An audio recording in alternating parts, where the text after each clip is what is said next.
Vamos retornar novamente ao nosso estudo do Apocalipse. Até aqui nós já estudamos 12 vídeos falando ainda sobre o primeiro capítulo, uma mensagem urgente para a igreja, onde nós vimos no vídeo anterior a visão de Cristo como Senhor da igreja, e hoje queremos dar prosseguimento a essa visão que João teve lá na ilha de Patmos, onde ele viu Jesus Cristo, não o Cristo que ascendeu ao céu, né, naquele momento depois da sua morte, sua ressurreição, mas o Cristo glorioso que há de vir e que tem todo o domínio sobre as suas mãos na história da igreja e que prossegue na história de toda a vida humana sobre a face da terra até aquele dia.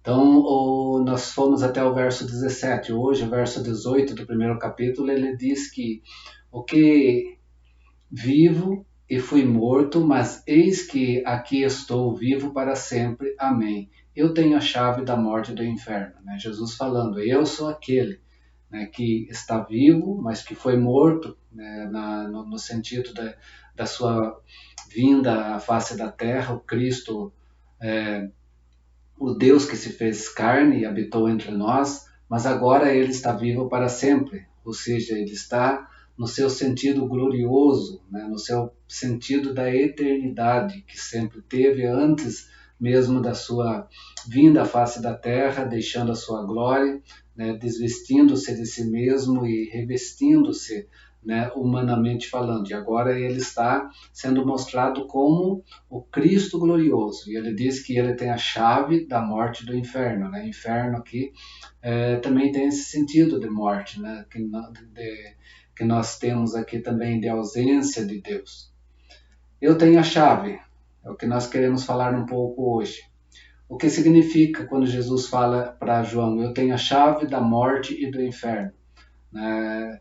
Isso significa autoridade suprema sobre qualquer força do mal. Jesus tem a chave, né, contra a morte e contra tudo aquilo que se levanta contra Deus. Né? Aquilo que nós vemos quando Jesus estava falando sobre a sua igreja, quando Pedro fez aquela sua pública profissão de fé que deve ser a de todo cristão, né, falando que Cristo é o Filho do Deus vivo, né, ele é Deus presente, né, e Jesus responde a Pedro dizendo, pois também eu te digo, tu és Pedro, né, ou seja, tu é pedra, mas pedrinha pequena, pedrisco, e sobre esta rocha, Jesus falando sobre si, sobre a pedra edificada, sobre a pedra angular, né, sobre a si mesmo, ele fala, eu edificarei a minha igreja. Né? Ou seja, eu, Cristo, eu é que estou fazendo, eu que estou constituindo essa igreja.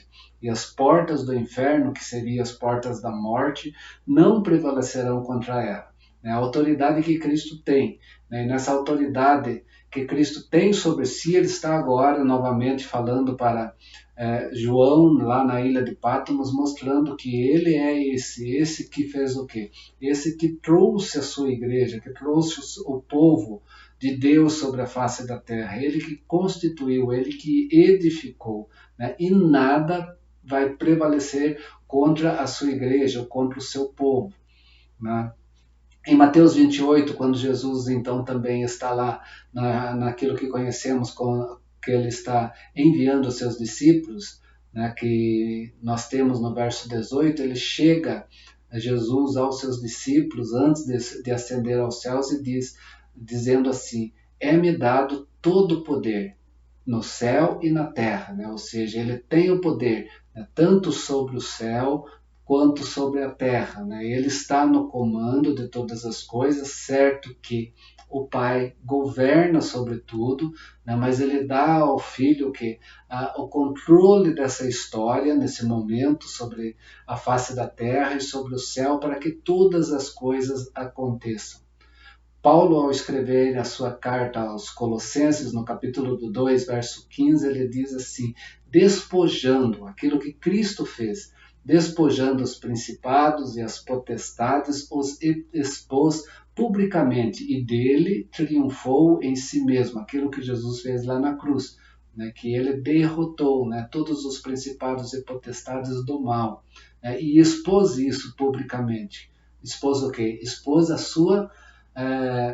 o seu triunfo sobre todas essas coisas. Então, neste livro, né, Cristo, o Apocalipse, o livro que nós temos, né, Cristo não só tem a chave da morte e do inferno, mas ele também tem mais do que isso. Ele tem o controle sobre todas as coisas. Quando ele escreve às 7 igrejas, né, a carta às 7 igrejas, no Apocalipse 3, verso 7, diz que ele tem a chave de Davi. Ele é a chave de Davi. Né, voltando, né, a todas as promessas que nós temos no Velho Testamento. Né, e depois, por conseguinte, também no Novo Testamento, de forma geral, quando vai falar sobre o reino dos céus, né, sobre a face da terra também, em Mateus 16, verso 19, ele diz que ele tem a chave desse reino. Né, a chave do reino dos céus está sobre si. Ele tem o comando sobre todas as coisas. Né, ele é supremo sobre todas as coisas. Dessa forma que Jesus está, então, se mostrando a João, naquele momento, como o Cristo glorioso. É evidente que, enquanto o Senhor estava aqui na terra, né, antes dessa visão, né, ele já tinha em suas mãos as chaves do reino dos céus. Já estava sobre ele. Né, mas ele não estava mostrando-se glorificado nesse momento, né, o Cristo glorioso, porque ele também tinha que cumprir todos aqueles aspectos do homem, né, justo, sem pecado, que pudesse morrer em favor dos nossos pecados. Mas ele, ao trazer, né, a si mesmo, né, sobre a face da terra, quando ele se fez carne e habitou entre nós, ele trouxe também o reino dos céus também na sua inteireza sobre nós. Né? Aquilo que nós vimos nos outros vídeos, quando nós estávamos falando sobre o reino de Deus.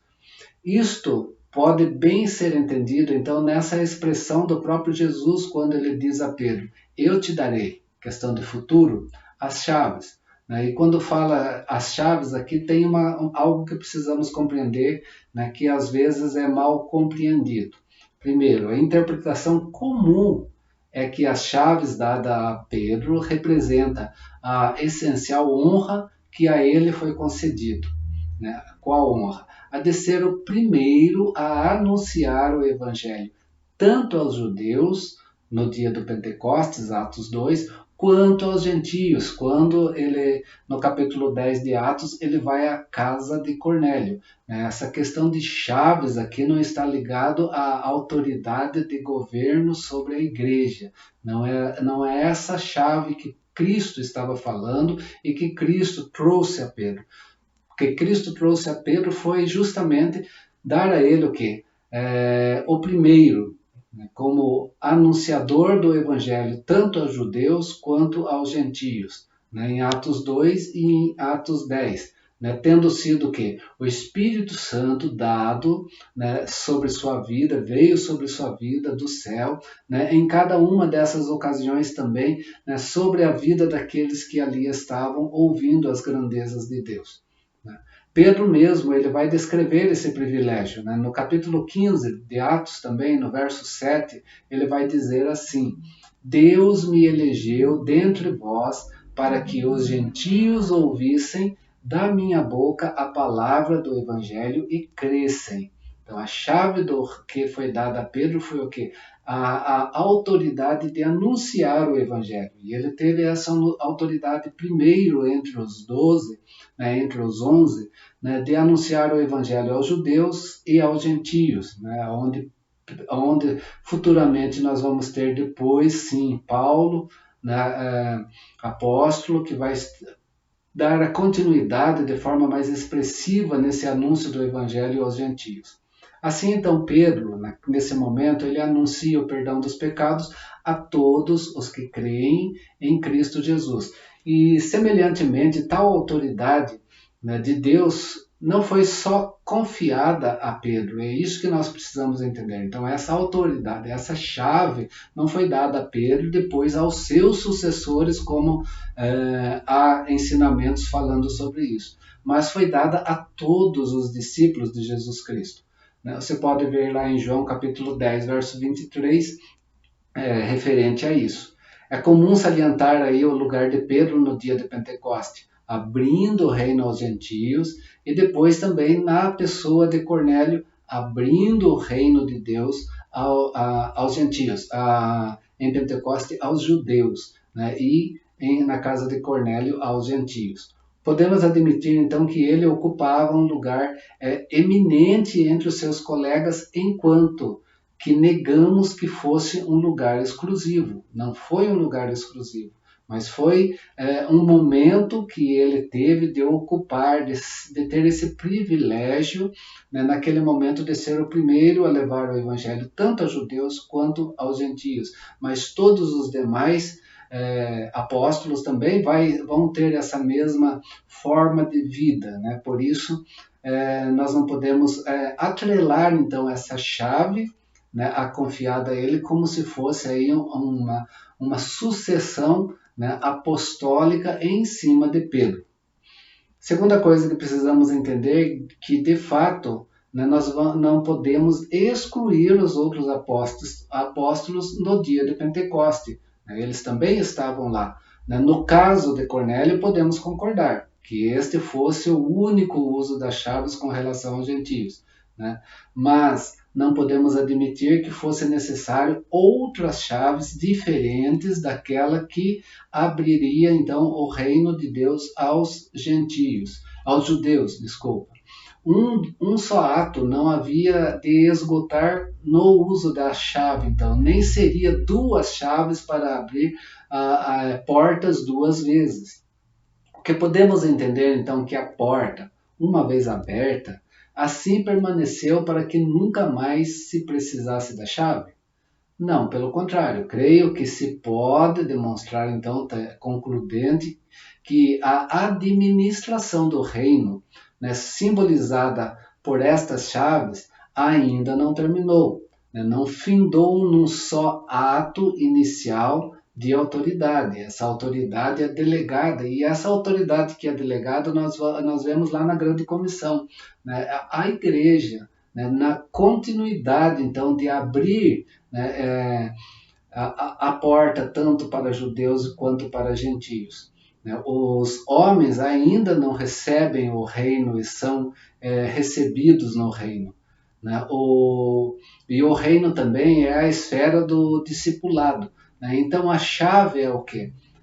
De fato, somente a autoridade. Né? Essa autoridade que é dada então à igreja no levar do evangelho, no ensinar, no estar fazendo aquilo que a grande comissão pede, né? Indo por todo mundo, pregando o evangelho a toda criatura, ensinando, batizando, né? E integrando, né, ao reino de Deus. Terceira coisa que precisamos entender também, que depois a porta do evangelho, depois disso a porta do evangelho também está aberta para os gentios. Deus, através dos seus discípulos, então abriu uma nova porta para eles, né? Para eles os gentios, a porta conhecida como a porta da fé, né? Não aquela que nós vemos no contexto de judeus, mas agora de gentios. Apocalipse 14, 27, e aqui nós temos então nessa porta aberta, mesmo que naquele momento, na casa de Cornélio, foi Pedro que teve essa exclusividade, né, momentânea, né, essa porta é aberta também através do ministério de Paulo às nações gentílicas, que nós vemos acontecendo depois, prosseguindo, porque Pedro ele vai continuar em Jerusalém e ele vai ficar nesse reduto de Jerusalém. Paulo é que vai dar continuidade a isso. Né? E essa porta, então, é conhecida no meio dos gentios como a porta da fé. Né? Aquilo que Romanos vai mostrar para nós no capítulo 1, quando Paulo fala sobre a sua carta magna, que é conhecida como a carta magna da fé salvadora, da fé salvífica, né? Que é um estudo que nós vamos ter que vamos prosseguir a partir talvez desse próximo mês também juntos, entendendo a carta de Romanos, mas em Atos 14, 27, ele diz assim: quando chegaram e reuniram a igreja, relataram quão grandes coisas Deus fizera por eles e como abriram aos gentios a porta da fé. Quando Paulo então começa suas viagens missionárias e ele traz o relato dessas viagens missionárias à igreja, começando por Antioquia, que ele vai, depois retornando a Antioquia, que ele traz então também esse relato, depois leva esse relato para Jerusalém, ele falando sobre a porta que se abriu então aos gentios, sendo essa a porta da fé. A autoridade que foi dada a Paulo, a Barnabé, e a tantos outros nessa caminhada para levar, abrir a porta do reino aos gentios. Então, as chaves não é simplesmente uma chave. E se o nosso pensamento é acertado nessa forma de interpretação, o que isso significa? Isso significa uma dupla maneira de admitir. A primeira é que o Senhor chama a chave da ciência, a qual ele diz que os doutores da lei tiram do povo. Isso quando analisamos o Velho Testamento nesse contexto judaico. Então, essa chave existia, que deveria ser aberta para o povo de Deus, mas essa chave foi, os doutores da lei tiraram isso, ou seja, não divulgaram essa questão do reino, tanto é que João, o batizador, quando ele começa o seu ministério antes de Jesus, preparando o caminho para Jesus, ele diz o quê? Arrependei-vos, porque vos é chegado o reino de Deus, o reino está chegando. Então as chaves que deveria abrir o reino, até esse momento não estava tendo essa função pelos doutores da lei, eles, pelo contrário, eles estavam fechando o conhecimento em relação ao reino de Deus. Tanto é que Jesus, depois que ele se batizou também, cumprindo todo o ritual do Velho Testamento, o primeiro anúncio de Jesus foi falar isso. O reino de Deus está chegando, o reino de Deus está agora com vocês, porque Jesus é o reino de Deus, e ele vai dar essa autoridade, dessa continuidade. Mas Lucas, capítulo 11, 52, ele diz assim, falando sobre os doutores da lei que deveriam ensinar, preparar esse momento, e eles não o fizeram. Ele diz: ai de vós, doutores da lei, que tiraste a chave da ciência. Vós mesmos não entraste e impediste os que entravam, ou seja, os doutores da lei que deveriam ensinar o que é o reino de Deus e como aguardar o Messias, eles não estavam ensinando, eles estavam tirando esse conhecimento do povo. Logo, eles, em vez de usar a chave, eles estavam guardando essa chave, não queriam dar essa continuidade ao reino nesse momento. Semelhantemente, também, Jesus denuncia os fariseus, também, junto com os doutores da lei. Por quê? Porque eles, dessa mesma forma, eles estavam, em vez de abrir as portas, eles estavam fechando a porta, que mostrava e que trazia o reino dos céus diante dos homens. Mateus 23, verso 13, ele diz: nem vós entrais, falando aos fariseus, e nem deixais entrar os que estão entrando.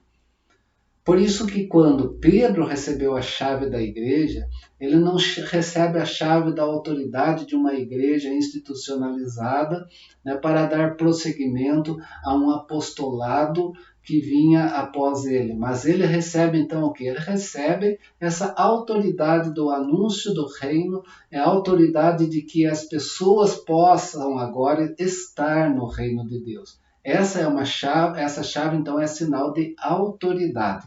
Aquilo que Isaías capítulo 22, o profeta já no Velho Testamento, falava sobre essa chave, quando ele diz assim: e porei a chave da casa de Davi sobre o seu ombro, falando sobre Jesus, e abrirá, e ninguém fechará, e fechará, e ninguém abrirá. Jesus é sim que tem o quê?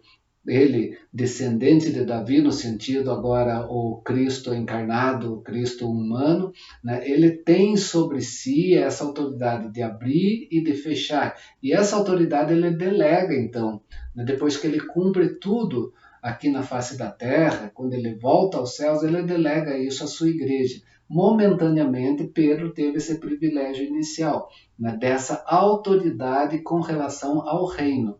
Não podemos colocar aqui sucessão apostólica com relação a isso. E continuando, né, o poder de ligar e desligar, então significava o que para Pedro? Esse poder de ligar e desligar significava essa autoridade com relação ao reino, não só a Pedro, não é Pedro que tem essa autoridade, e não é os seus sucessores que vão ter essa autoridade, mas essa autoridade estava sendo delegada a todos naquele momento. E Jesus mesmo, ele deixa claro isso quando ele em Mateus 18, ele diz, em verdade vos digo que tudo que ligares, está falando para todos, geral, ele não está falando só para Pedro, tudo que ligares na terra será ligado no céu, embora o contexto aqui está sendo de oração, né? Mas essa autoridade que há, e tudo que desligares da terra será desligado do céu. Né? Isso nós vemos aqui quando Jesus fala aos seus discípulos. João capítulo 20, verso 23, Jesus continua dizendo assim, aqueles, e aqui o contexto é todos, a quem perdoardes os pecados, lhes serão perdoados, e aqueles a quem retiverdes, lhes serão retidos. Aquela autoridade que Isaías fala que estava sobre os ombros de Cristo, que Jesus então agora dá essa autoridade à sua igreja. E essa autoridade não está na pessoa simplesmente de Pedro, estava ali simbolizado nos discípulos, a igreja no seu todo. Então, ligar e desligar aqui nessa linguagem, que era uma linguagem rabínica, queria dizer permitir ou proibir. Né? Permitir no sentido de trazer e proibir no sentido de a administração, né, de contexto de pecados, que nós vamos ver futuramente acontecendo na vida da igreja também. Que já entra mais a parte administrativa do sentido eclesia também. E é isso então que a igreja tem feito, desde os dias dos apóstolos até o dia de hoje e prosseguirá até a volta de Jesus Cristo. Pegamos o exemplo aqui em Paulo. Paulo, quando ele escreve a primeira carta de Coríntios, na segunda carta de Coríntios, ele fala sobre essa questão de ligar e desligar no sentido mais agora administrativo, né, eclesiásticos, com relação ao quê?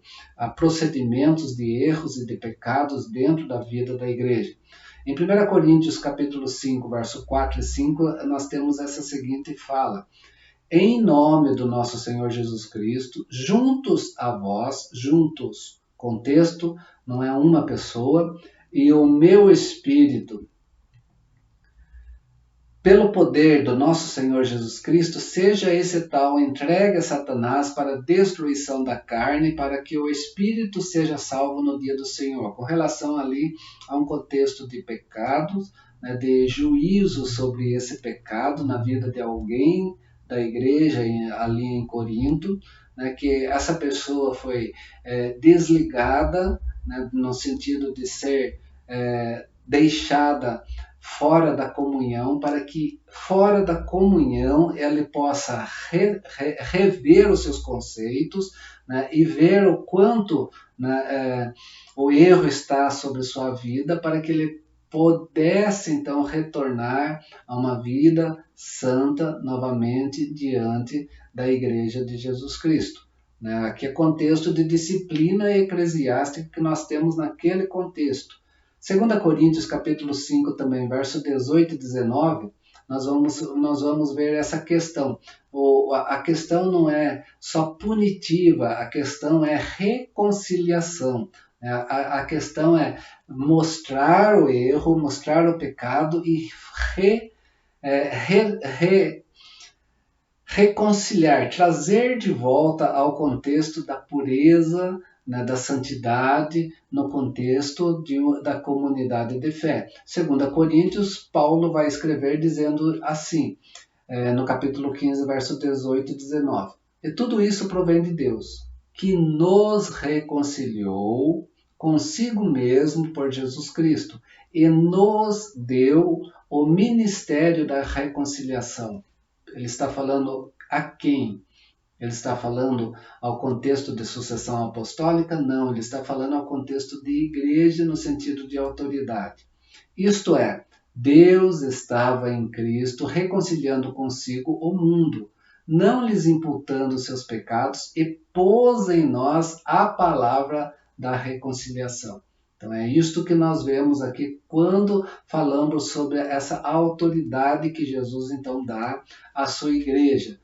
Isso que o verso 18, então, quando Pedro vê Jesus glorificado, e ele ouve de Jesus, essa expressão, estou vivo, fui morto, mas eis que estou vivo para todo sempre e tenho as chaves da morte e do inferno, nesse contexto que nós temos, essa autoridade. Mas Jesus prossegue ainda para Pedro, ainda conversando, falando a Pedro ali na ilha de Patmos, verso 19, dizendo, escreve as coisas que tem vistos, as que são, as que depois destas hão de acontecer, as que tem visto, as que são e as que depois desta hão de acontecer. Os teólogos costumam dividir o livro do Apocalipse em 7 partes, fazendo uma divisão teológica, mas a sabedoria divina não divide o Apocalipse em 7 partes, divide o Apocalipse em 3. E nós vemos Jesus fazendo essa divisão aqui quando ele se apresenta, se mostra glorificado a João no verso 19, quando ele diz para João, escreve. Mas escreve o quê? As coisas que tem visto. As coisas que tem visto é a primeira dessa divisão do livro que Jesus faz. Essa divisão feita por ele, porque ele é o autor desse livro. É sem dúvida a menor das 3 partes, o compêndio desse compêndio divino. É apenas esse capítulo primeiro, dessa apresentação que Jesus faz com relação ao livro no Apocalipse. Também ela tem uma pequena duração dos acontecimentos a que se refere. Está apenas no Cristo glorificado, sendo apresentado, se mostrando a Pedro, a João. As que são é a segunda divisão que nós temos desse livro, que de exposição ela é mais extensa então que a primeira, porque ela vai no capítulo 2 e capítulo 3, onde nós vamos ter as cartas sendo direcionada às igrejas da Ásia Menor, que traz como também uma simbologia de toda a igreja sobre a face da terra, porque não eram somente 7 igrejas, mas a questão é ali de trazer essa questão de completude em relação à igreja sobre a face da terra. E não é um momento específico histórico para cada igreja, não é um contexto pleno da igreja na sua vida sobre a face da terra até que Cristo volte. No que se diz respeito então aqui ao tempo, é o mais longo período, porque abrange os ensinos para a vida inteira da igreja, desde os primitivos tempos, desde o início, que tem servido também durante toda a dispensação da graça, até o retorno de Cristo. Então começa lá, naquele momento, na igreja primitiva, nos seus primórdios, e vem até o retorno de Jesus Cristo. Então essa divisão é uma divisão grande. Mas a terceira divisão que Jesus põe, então, é as que depois destas quais? Das 2 primeiras, hão de acontecer. Então essa terceira parte, ela remete a uma tendência de nós olharmos mais futuristicamente, que vai do capítulo 4, quando João então vê alguém no comando de toda a história, sentado sobre o alto sublime trono, né? Ele vê Deus ali na sua essência, dominando sobre todas as coisas, vê Cristo no sentido de estar à direita do Pai, né? O Cordeiro que foi morto, mas agora está vivo, e ele tem o controle de toda a história, controle de toda a história das coisas que são, né? Que ele vai entregar ao Pai no final, né? Mas o capítulo 4 ele começa a mostrar então toda essa história, por mais futurística que parece ser, ela também se faz presente no cotidiano da vida da igreja até o retorno de Cristo Jesus, que vai até o capítulo então 22, começa no capítulo 4, indo até o capítulo 22. Porém, os fatos decorrentes que vão acontecer aqui, vai acontecer com rapidez. As profecias terão lugar nesse tempo e sofrerão uma reação em cadeia, que vai se cumprir sucessivamente.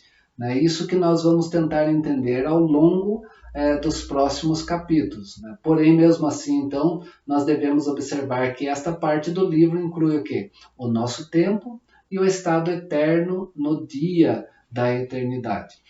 2 Pedro, capítulo 3, verso 18, ele diz assim: Antes, crescei na graça e no conhecimento do nosso Senhor e Salvador Jesus Cristo, a Ele seja dada a glória, assim, agora, como no dia da eternidade. Amém.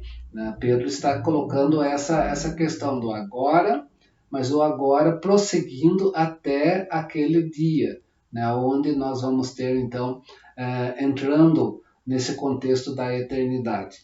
Então, o livro do Apocalipse é o único livro profético do Novo Testamento.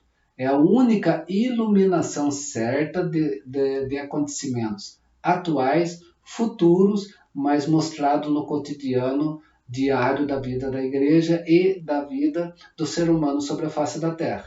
Enquanto o livro do Gênesis nós vemos o início da Bíblia dando o começo de todas as coisas na terra, o livro do Apocalipse ele vai encerrar o livro divino, descrevendo a consumação de todas estas coisas para trazer um novo começo, agora um novo começo não temporal, mas dentro da eternidade de Deus, retornando à eternidade de Deus, voltando para o quê? Para um novo Gênesis, que é o novo céu e a nova terra que nós temos lá no capítulo 21, verso de número 1.